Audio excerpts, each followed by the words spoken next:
In this section, we're going to take a look at some of the foundational elements that have been at least briefly mentioned in some of our first videos, but now we need to follow up and double down to make sure that we have some key elements understood here. One of the key elements as we look at different societies and cultures in Western civilization is when we're looking especially at the idea of faith and religion and religious practices, we generally try to divide civilizations into two groups. One called polytheism, all right?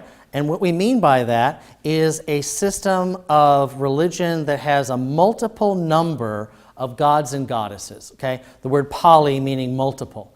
This is the kind of civilization that's going to have 2, 3, 4, sometimes up to hundreds of different kinds of gods and goddesses. And the idea there is that that is going to promote the concept, and this you'll see this in many civilizations read about in the book, concepts like the sun, or the stars, or the moon, or water, or say agricultural fertility and growth. Each one of them in the societies and cultures of the ancient world may have an individual god or goddess that is sort of assigned to control that, all right? Maybe it's the wind, maybe it's the tide. And this is a very classic thing you see in many early civilizations around the world. People attach the idea of the power of nature to the power of a god or a goddess. All right? And in that context, we use that sometimes to see, for example, if we see in one civilization the expression of a god called, say, Marduk, right? And we see that same god or goddess show up in other civilizations nearby. It helps us reinforce the idea of cultural borrowing and that these people had something in common, either trade or religion, or maybe they conquered each other. It's hard to tell, but nonetheless, the unmistakable fact is the god or goddess is going to show up in multiple places. We have to account for that, especially if they continue to have the same name, are depicted as having the same powers, or are in many ways in art depicted as looking the same way. All right? So polytheism is one of the key elements of early societies. It also helps us understand why many of these societies and cultures have a huge artistic element and a huge religious element and a subset of priests or priestesses that are going to be serving the individual needs of different gods and goddesses. It will also help us understand, in many places, the massive amount of palace and or religious construction of temples and sacred sites that are going to be staffed by a significant number of priests or priestesses. Many of these institutions, we'll see later on, temples or priesthoods are going to be very expensive to maintain and, of course, are going to then need resources, whether it's agricultural property, gifts from the king, or gifts from the royal family. The establishment in civilization of organized religion is one of the elements that historians will use to understand and categorize different kinds of civilizations. A second kind of religious idea is much less common in the ancient world, but will be developed. It's the concept of monotheism. What we mean by that is that there's one god or goddess that is in charge of everything. And the gods or goddesses are not going to be chopped up and controlling different things. A sun god, a god of the sea, a god of wind, or the goddess of love, or goddess of fertility. We're going to see instead the formation of religious ideas that are all the powers of the earth, all the powers of the universe are wrapped into one entity, one deity, one god or goddess, depending on the culture. Now, what's interesting in the contrast between the polytheist and the monotheist viewpoint is when we look in the ancient world, almost every society that we can encounter is polytheistic, and we'll talk about many of them as we move forward. What's interesting about that, then, is that they have that in common, and we can have lots of bases of comparisons.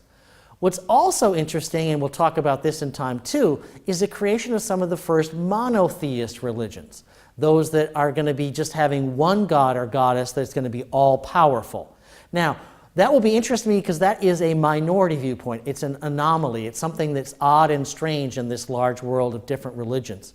So when we go into the next couple of chapters and we see the emergence of something like Zoroastrianism, which is going to move towards monotheism, or the concept of Yahweh within the Jewish belief of monotheism, those are going to be outstanding examples of different kinds of religious belief systems, and they're going to be very intriguing for us to review and look at, because in many societies, religion is a building block of culture. It involves conversations about gender roles, family structure, gets into family law issues, adoption, marriage, and things like that. So as we look at these religions and how they are then used in individual societies, it should be very interesting for us to see the difference between the different concepts of polytheism, multiple gods and goddesses, and monotheism, the one God and one God alone. One thing we can look at in terms of trying to understand how the polytheistic viewpoint operates is to look, of course, at temple structures and things like that. And we do try to do that in many places, and you've seen some examples in earlier lectures of what appear to be palace structures or religious structures in the ancient world of Mesopotamia. We also, though, as we get closer to the modern day, from the Bronze Age especially to today, we have more and more evidence and we have more and more information we can use to try to come to some conclusions. Now remember, using literature or religious text to understand everything that's going on in a society, we cannot take everything at face value, all right? That's a difficult thing. For example, let's say somebody came to modern America and they saw that on the interstate that the highway speed limit is 65. Their assumption is going to be that everyone who goes over 65 is caught and ticketed. Well, we know that's not the law. The law says it's 65, but is the law actually enforced like that? So we have to be careful both in law codes and in literature to not just accept everything exactly at face value. We need more evidence, we need more information to come to those conclusions. But in the context of ancient Mesopotamia, there is a literature piece called the Epic of Gilgamesh. It will probably be highlighted in some of your materials in your book. But what I would like you to say is that this is going to be a piece of literature that has aspects that are going to be very intriguing for us to look at in terms of longer-term faith belief systems. For example, inside the Epic of Gilgamesh, Gilgamesh is created by the gods and goddesses, and he rules over the humans on earth. And in the idea of the Epic of Gilgamesh, people were created by the gods and goddesses to do all kinds of work that the gods and goddesses did not want to do on earth. Okay? Gilgamesh comes and is sort of their ruler, their king, but he's a very abusive king. He very much threatens the family structures of many people. He threatens their economic well-being. So on one level, you're thinking, okay, here, if the story of Gilgamesh is laying out a compelling story that the gods and goddesses are perfect, well, first of all, they're not. They have created a monster, so to speak, on earth who is making difficult life for lots of people and upsetting the people who are upsetting the gods. So we already have this idea that from the beginning, the gods and goddesses are imperfect, that they make mistakes. Okay, we keep going. In the story, the gods and goddesses send another being to sort of take on Gilgamesh and to destroy him. In the story, long story short, they become friends instead of enemies. And in the process, Gilgamesh is starting to pursue immortality. He wants to live forever. He wants to transform from being a being to a deity, to become a god himself. So that the life he is living is a pursuit of immortality. Now, there's lots of ways to phrase that, but it sounds like it could be a very interesting religious concept where the human or the god or godlike being is trying to pursue a life to get to perfection, to get to living forever, immortality. That's a very compelling religious idea that we'll see in many different religious belief systems. What's also interesting in the Epic of Gilgamesh is, for example, when he is trying to gain immortality, and he's told to find this sacred plant, as he's about to get immortality, it is stolen by a snake. We'll get back to that. The idea of a snake stealing something that is regards to a religious concept, we'll get back to that. Also within the story of the Epic of Gilgamesh is a story of a massive flood. The gods and goddesses get very angry with humanity because they're lousy and obnoxious and not doing their job. And so the gods and goddesses plan to exterminate all humanity because there's so much trouble with them. They've chosen a flood to destroy humanity. But one of the gods breaks down and tells a human that he should build an ark. And he should put on it, well, I think you might hear the story again when we get back to the Hebrews. There's some intriguing cultural borrowing aspects to the ideas here within the Epic of Gilgamesh.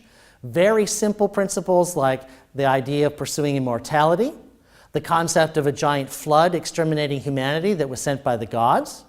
Even this idea of a snake being the being that is going to be undermining this pursuit of immortality and absolute happiness.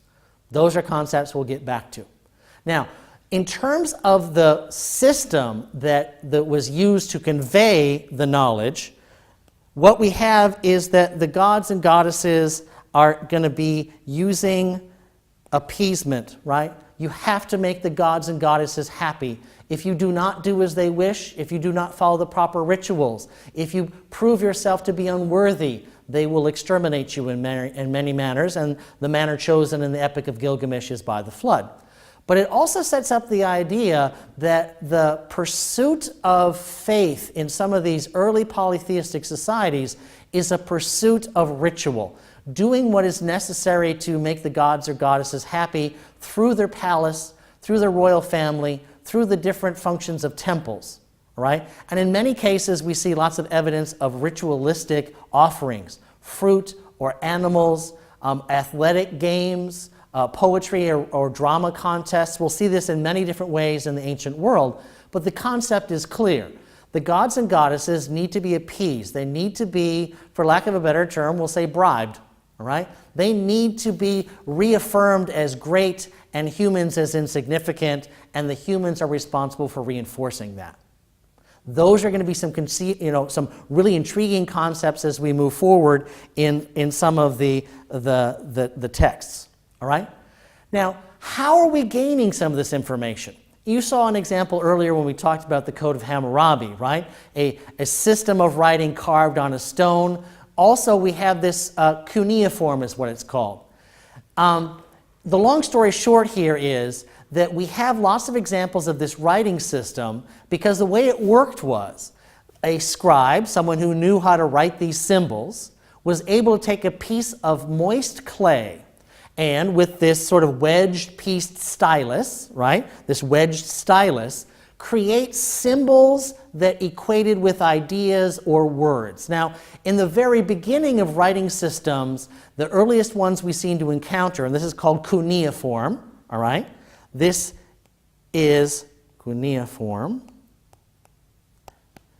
In this early writing system, unless you can read what the symbols mean, I mean, on one level, every time I look at this, I think a sparrow walked through some mud puddle and left behind some little prints. It doesn't seem to make any sense.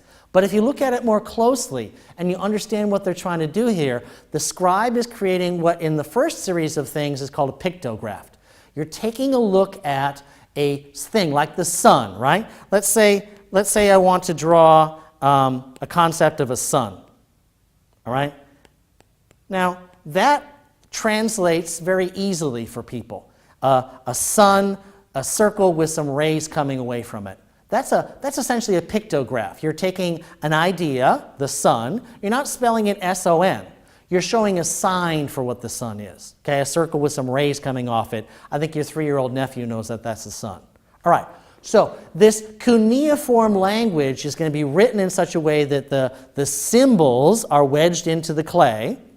And these are oftentimes accounting records, notices to the king of information, law codes, basic day-to-day kind of pieces of information. But the clay tablets oftentimes were baked or set aside and heated and dried in the climate to the point where they became essentially ceramics. And those have endured over time, as opposed to other writing systems that were put on paper or animal skin. We'll talk about that later. Many of those, of course, were destroyed by time. But in this case, we have gathered lots of information from cuneiform. We've been able to understand the pictographs.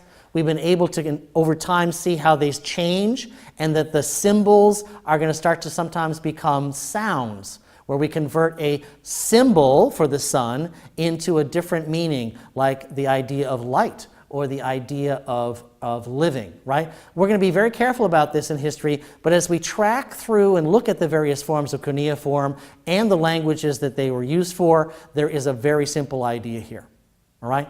So please go back into your textbook, make sure you review this section again, and of course take a good look at your practice questions in regards to this key element in early civilization.